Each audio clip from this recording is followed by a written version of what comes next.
అనకాపల్లి జిల్లాలోని Devarapalli wholesale కాయగూరల market ఏదైతే ఉందో దీనికి 100 ఏళ్ళు చరిత్ర కలిగినటువంటి కాయగూరల మార్కెట్ ఇది. ఒకప్పుడు వంకాయ బరంపురం, ఒరిస్సా, ఇతర రాష్ట్రాలకు వెళ్ళినటువంటి చరిత్ర కలిగినటువంటిది ఇది. ఇక్కడ దేవరాపల్లి వంకాయ అంటే అత్యంత పేరు కలిగినటువంటి మార్కెట్ ఇది. దీన్ని ఈరోజు దళారీలు ప్రభుత్వం నిర్వీర్యం చేసి రైతాంగాన్ని రోజు సర్వనాశనం చేసేటువంటి పరిస్థితికి ఈ రోజు పాలకవర్గాలు తీసుకొచ్చాయి.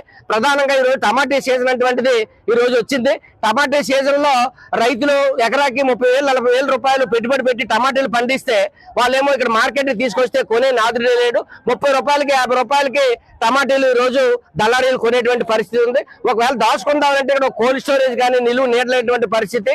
ఇక్కడ ఎండొచ్చినా వాన వచ్చినా పశువుల కన్నా అధ్వానంగా ఈ రోజు రైతులు చూస్తుంటారు. రైతు ఏమో ఈ దేశానికి తిండి పెట్టినటువంటి రైతు ఈ రైతుని ఈ రోజు దుఃఖ పెట్టినటువంటి కంట కన్నీరు కార్చినటువంటి పాలక వర్గాలకు రైతాంగం యొక్క ఉసురు తగులుతుందని చెప్పేసి మేము స్పష్టంగా చెప్పదలుచుకున్నాం. కాబట్టి ఇటువంటి ప్రభుత్వం పాలక వర్గాలు రైతాంగాన్ని నిబద్ధం చేయడం సరైనది కాదు. అనేక సంవత్సరాల నుంచి కోల్డ్ స్టోరేజ్ కట్టాలని చెప్పేసి ఇక్కడ డిమాండ్ ఉంది.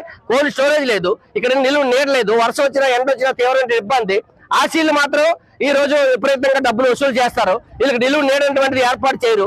కాబట్టి ఆశీల డబ్బులు కూడా రాక ఒక రైతు ఈ రోజు టమాటీలు రోడ్డు మీద పోసేసి మాకు ఇక్కడ టమాటీలు పండించడం పశువులకే వదిలేస్తాను. కాబట్టి ఇది అత్యంత దుర్మార్గం, రైతాంగాన్ని ప్రభుత్వం ఆదుకోవట్లేదని చెప్పేసి ఇక రెడ్డి దేవుడు అనేటువంటి వ్యక్తి వెళ్ళిపోయాడు.